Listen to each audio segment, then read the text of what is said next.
ஆன்மீகம் எனும் அபூர்வ கலையால் ஒன்றிணைந்த செந்தில்வேல் ஆஸ்ட்ரோ நேயர்களுக்கு எனது முதற்கண் வணக்கங்கள். இந்த வீடியோவை இறுதி வரை பார்த்து உங்களுக்கு பிடித்திருந்தால் லைக் செய்து மறக்காமல் நமது செந்தில்வேல் ஆஸ்ட்ரோ சேனலை சப்ஸ்கிரைப் செய்து கொள்ளுங்கள்.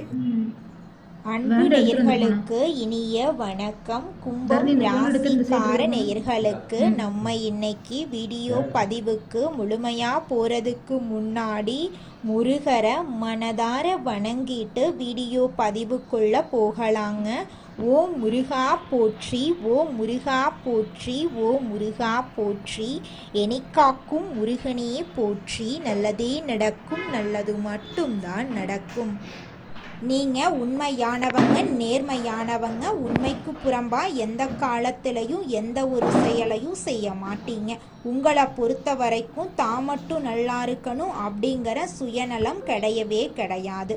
உங்களை சுற்றி இருக்கக்கூடிய எல்லோருமே நல்லா இருக்கணும் அப்படிங்கிற பொதுநல குணத்தோட நீங்கள் வாழ்ந்துக்கிட்டு இருக்கீங்க. நீங்கள் பயங்கரமான புத்திசாலியாக இருக்கீங்க. உங்களை அவ்வளவு சீக்கிரமாக யாராலையும் ஏமாற்ற முடியாது. உங்களுக்கு நிகர் நீங்களாக தாங்க இருக்க முடியும். நீங்கள் நினச்சா மட்டும்தான் எதையும் இழக்கவும் முடியும், எதையும் பெறவும் முடியும். நீங்கள் எல்லார்கிட்டையும் ஈஸியாக பழகக்கூடியவங்களாக இருக்கீங்க. அதனால் உங்களுடைய நட்பு வட்டம் பெரிய லெவலில் இருக்குதுங்க. இவ்வளவு அருமையான நற்குணங்களை கொண்ட கும்பம் ராசிக்கார அன்பர்களே, எல்லாரும் ஆரோக்கியமா இருக்கீங்களா? ஏங்கம்மா நீங்க வேற எங்களை பார்த்து இப்படி ஒரு கேள்வி கேட்குறீங்களே? எங்களை பார்த்தா ஆரோக்கியமா இருக்கிற மாதிரியா தெரியுது? நாங்களே இந்த உலகத்துல வாழ்றதே பெரிய விஷயமா இருக்குதேன்னு யோசிச்சுக்கிட்டு இருக்கோம் அப்படின்னு உங்க மனசுல நினைக்கிறது எனக்கு புரியுதுங்க. கும்பம் ராசிக்காரர்களே, உங்க வாழ்க்கையில இருக்கக்கூடிய இந்த துன்பமான நிலையெல்லாம் காணல் நீரா கரைஞ்சு போக போகுதுங்க. உங்க வாழ்க்கையே சொர்க்க வாழ்க்கையாக மாறப்போகுதுங்க. உங்களை வேண்டான்னு உதறி தள்ளிட்டு போன சொந்த பந்தங்கள் எல்லோருமே இனி வரக்கூடிய காலங்களில் உங்களை தேடி வரப்போறாங்க. திருமணமாகாதவர்களுக்கு திருமண தடை நீங்கி உங்களுக்கேற்ற சரியான வாழ்க்கை துணையோடு திருமணம் நடக்க போகுதுங்க. குழந்தை பாக்கியம் இல்லாதவர்களுக்கு குழந்தை பாக்கியம் கிடைக்க போகுதுங்க. பூர்வீக சொத்து ரீதியாக இருந்த அனைத்து பிரச்சனைகளுக்கும் தீர்வு கிடைக்க போகுதுங்க. உங்களுக்கு வர வேண்டிய பூர்வீக சொத்து உங்க கையில வந்து சேரப்போகுதுங்க. இந்த வீடியோ பதிவு முழுமையாக கும்பம் ராசிக்காரர்களுக்கானதுங்க. கும்பம் ராசிக்காரங்க தங்க வாழ்க்கையில எதிர்கொள்ளும் கஷ்டங்கள், கண் திருஷ்டியால ஏற்படக்கூடிய பாதிப்பு, அவற்றிலிருந்து மீண்டு வர்றது எப்படி அப்படிங்கிறத பத்தி எல்லாம் நம்ம இன்னைக்கு இந்த வீடியோ பதிவுல விரிவா தெரிஞ்சுக்க போறேங்க. கும்பம் ராசிக்காரங்க தங்கள் வாழ்க்கையில நல்ல மாற்றங்களையும் முன்னேற்றத்தையும் காண நம்பிக்கையோட இருக்கணுங்க. இவங்க தங்கள் நம்பிக்கைகளை சரியான இடத்துல வைக்கணுங்க. நல்லதையே பார்க்கணுங்க.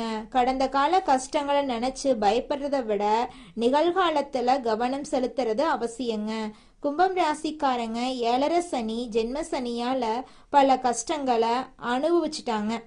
அதனால இவங்க மனசுல ஒரு வித பயம் இருந்து கொண்டே இருக்கு. எந்த ஒரு புதிய முயற்சியில இறங்கினாலும் அது தோல்வி அடைஞ்சிடுமோ அப்படிங்கிற பயம் இவங்களை தடுத்துக்கிட்டே இருக்கு. கண் திருஷ்டி அப்படிங்கிறது ஒரு மூட நம்பிக்கை அப்படின்னு பலரும் நினைத்தாலும் அது ஒரு மனிதனை எவ்வாறு பாதிக்குது அப்படிங்கிறத அனுபவபூர்வமா உணர முடியும். கும்பம் ராசிக்காரங்க கடந்த சில வருடங்கள்ல இடம்பெயர்தல் காரணமா மற்றவர்களின் பார்வையில அதிகம் பட்டிருக்கலாம். இவர்களின் எண்ணங்களும் பார்வைகளும் கும்பம் ராசிக்காரர்களை பாதிச்சிருக்கலாம். கும்பம் ராசிக்காரங்க தங்கள் வாழ்க்கையில கடந்த சில வருடங்களாக பார்த்த துன்பங்களுக்கு ஒரு சில இடங்கள்ல அவர்களே காரணமா இருந்திருக்கலாம். அவர்களின் வார்த்தைகளும் செயல்களும் மற்றவர்களை பாதிச்சிருக்கலாம். அதை உணர்ந்து திருத்த நினைக்கும் கும்பம் ராசிக்காரங்க அடுத்த நிலைக்கு போயிடுறாங்க. நடந்து முடிந்ததை மாற்ற முடியாது. இனி என்ன நடக்கும் அப்படிங்கிறத நம்ம தாங்க தீர்மானிக்கணும். இனி என்ன என்ற கேள்விக்கு மட்டும் பதில் எழுதுனா போதும். நிகழ்காலத்துல கவனம் செலுத்துங்க. ஒவ்வொரு நாளும் காகத்துக்கு உணவு வெய்யுங்க. முடியாதவங்களுக்கு எந்தவித எதிர்பார்ப்பும் இல்லாம தானம் செய்யறது உங்க வாழ்க்கைக்கு ரொம்பவும் நல்லதுங்க. ஒரு மனிதன் கஷ்டப்படுறத பார்த்து கும்பம் ராசிக்காரங்க உதவி செஞ்சா அந்த உதவியை ஏற்றுக்கொண்ட நபரின் முகத்துல வரும் மகிழ்ச்சியை பார்த்து கும்பம் ராசிக்காரங்க மனதார மகிழ்ச்சி அடைந்தா சனி பகவான் இவர்களுக்கு நண்பனா மாறிடுவாரு.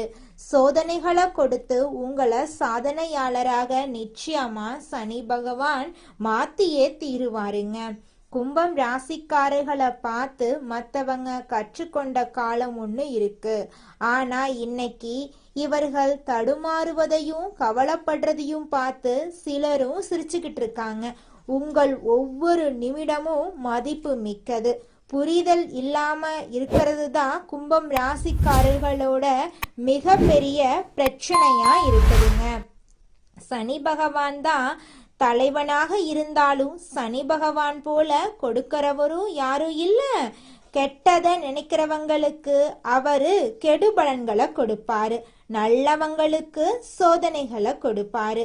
வாழ்க்கையில இந்த ஒரு முறைதான் வாழ போறீங்க அப்படிங்கிறத புரிஞ்சுக்கிட்டு உங்க வாழ்க்கையில நல்லதுதான் நடக்கும் அப்படிங்கிற நம்பிக்கையோட வாழுங்க. நிச்சயமா உங்க வாழ்க்கையில நல்லதுதாங்க நடக்கும். கெட்டதுங்கிற பேச்சுக்கெல்லாம் துளி கூட இடம் கிடையாது. திருமணம் ஆகாதவங்களுக்கு திருமண தடை நீங்கி உங்களுக்கேற்ற சரியான வாழ்க்கை துணையோடு திருமணம் நடக்க போகுது. குழந்தை பாக்கியம் இல்லாதவர்களுக்கு குழந்தை பாக்கியம் கிடைக்க போகுதுங்க. பூர்வீக சொத்து ரீதியாக இருந்த அனைத்து பிரச்சனைகளுக்கும் தீர்வு கிடைக்க போகுது. உங்களுக்கு வரவேண்டிய பூர்வீக சொத்து உங்க கையில வந்து சேரப்போகுதுங்க. ராசி மண்டலத்துல 11வதா இருக்கக்கூடிய ராசி நம்மளோட கும்பம் ராசி. நம்மளோட கும்பம் ராசியுடைய அதிபதி சனி பகவான். அவிட்டம் 3, 4ஆம் பாதம், சதயம், பூரட்டாதி 1, 2, 3ஆம் பாதங்களை உள்ளடக்கியது தாங்க நம்மளோட கும்பம் ராசி. கும்பம் ராசிக்காரர்களுக்கு நட்பு ராசியா இருக்கக்கூடியவங்க யாருன்னு பார்க்கலாங்க. மிதுனம், துலாம், தனுசு, மேஷம் இவங்க எல்லாரும் நட்பு ராசியா இருக்காங்க. கும்பம் ராசிக்காரங்க புத்திசாலியா இருப்பாங்க. தங்களுடைய இனிமையான பேச்சால அனைவரையும் கவரக்கூடிய ஆற்றல் இவங்க கிட்ட இருக்கு. உண்மையானவங்களா இவங்க இருப்பாங்க. உண்மைக்கு புறம்பா நேர்மைக்கு புறம்பா எந்த காலத்திலையும் எந்த ஒரு செயலையும் இவங்க செய்ய மாட்டாங்க. இவங்களை பொறுத்த வரைக்கும் தன்னுடைய வாழ்க்கையில 1000 கஷ்டம் வந்தாலும் அதை பத்தி துளி கூட கவலைப்பட மாட்டாங்க. ஆனா நெருங்கிய உறவுக்கு ஒரு கஷ்டம் வருதுன்னு வச்சுக்கோங்க, ஓடி போய் உதவி செய்யக்கூடியவங்களா இவங்க இருப்பாங்க. கண் திருஷ்டியால உங்க வாழ்க்கைக்கு எந்த ஒரு பாதிப்பும் வராம இருக்க நீங்க செய்யக்கூடிய விஷயங்களை பத்தி நம்ம தெரிஞ்சுக்கலாங்க. தினமும் காலையில குளிச்சுட்டு வீட்டுல தீபம் ஏத்துங்க. முருகரை மனதார வேண்டிக்கிட்டு ஓ முருகா போற்றி அப்படிங்கிற மந்திரத்தை தினமும் 3 முறை சொல்லிக்கிட்டு வாங்க. வீட்டில் கற்பூரம் காட்டுங்க. சாம்பிராணி புகை போடுங்க. உப்பு அது கூட மிளகையும் சேர்த்து வீட்டை சுற்றி போடுங்க. எலுமிச்சையை வச்சு திருஷ்டி பூஜை பண்ணுங்க. கருப்பு நூல் கட்டுங்க. வீட்டில் நவரத்னம் கையில் அணிஞ்சுக்கோங்க. வெள்ளிக்கிழமைகளில் லட்சுமி பூஜை பண்ணுங்க. செவ்வாய்க்கிழமைகளில் மறக்காம முருகரை மனதார வேண்டிக்கோங்க. சனிக்கிழமைகளில் சனி பகவானை வேண்டிக்கோங்க. உங்கள் வாழ்க்கையில் எந்த ஒரு திருஷ்டியும் எந்த பாதிப்பையும் ஏற்படுத்தாது. வீட்டுக்கு முன்னாடி எலுமிச்சை மிளகாயை தொங்க விடணும். கல்லுப்பு ஒரு கிண்ணத்துல வச்சிடணும். வீட்டில் துளசி செடி வளர்க்கணும். பூஜை அறைய சுத்தமா வச்சுக்கணும். வாரத்துக்கு ஒரு நாள் முழுவதும் உங்க வாழ்க்கையில இருக்கக்கூடிய அனைத்து பிரச்சனைகளையும் உங்க வீட்டுக்கு பக்கத்துல இருக்கக்கூடிய முருகர் ஆலயத்துக்கு போயிட்டு முருகர்கிட்ட சொல்லிட்டு வந்துருங்க. வீட்டுல நல்ல வாசனை பொருட்களை வச்சிருக்கணும். கதவுக்கு முன் கோலம் போடணும். கண் திருஷ்டி கண்ணாடி வச்சிருக்கணும். பழைய உடைந்த பொருட்களை உங்க வீட்டிலிருந்து அகற்றது நல்லது. இரவு நேரம் வீடு சுத்தமா வச்சுக்கணும்.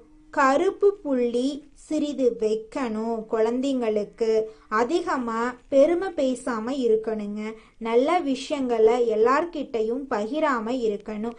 நெகட்டிவ் மனிதர்களை தவிர்ப்பது நல்லது. தினமும் தியானம் செய்யுங்க. நம்பிக்கையுள்ள மந்திரங்களை ஜெபிக்கிறது உங்க வாழ்க்கைக்கு நல்லது. சிரிப்போட முகத்தை வச்சுக்கோங்க. கோபத்தை கட்டுப்பாடோட வச்சுக்கோங்க. மன அழுத்தம் நிச்சயமா குறைஞ்சு போயிடும். உப்பு தண்ணியில குளிங்க. வாரத்துக்கு ஒரு முறை உங்க வாழ்க்கையில இருக்கக்கூடிய அனைத்து திருஷ்டிகளும் காணல் நீரா கரைஞ்சு போயிரும். நல்ல எண்ணங்களையும் நல்ல வார்த்தைகளையும் சொல்லுங்க, செய்யுங்க. நன்றி உணர்வை வளர்த்துக்கோங்க. நல்ல இசையை கேட்டுக்கோங்க. காலையில சூரிய ஒளியில் சூரிய பகவான வழிபாடு செய்யுங்க. இயற்கை அருகில நேரம் செலவிடுங்க. தேவையான போது மௌனத்தை கடைபிடிக்கிறது உங்க வாழ்க்கைக்கு நல்லது. தினசரி பிரார்த்தனை பண்ணுங்க. நல்ல நண்பர்கள் மட்டத்தை வச்சுக்கோங்க. உங்களை குறைத்து பேசுறவங்க கிட்ட இருந்து விலகி இருக்கிறது ரொம்பவும் நல்லது. என்னை எந்த தீய சக்தியும் பாதிக்காது அப்படின்னு உங்க மனசுல நம்பிக்கை வச்சுக்கோங்க. நிச்சயமா எந்த தீய சக்தியும் உங்களை அண்ட முடியாதுங்க.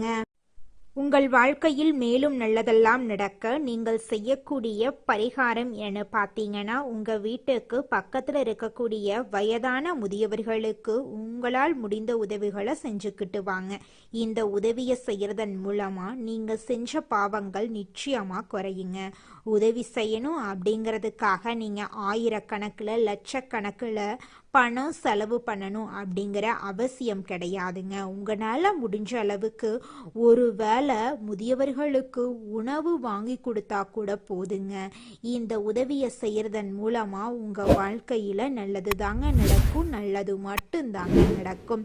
நன்றி, வணக்கம்.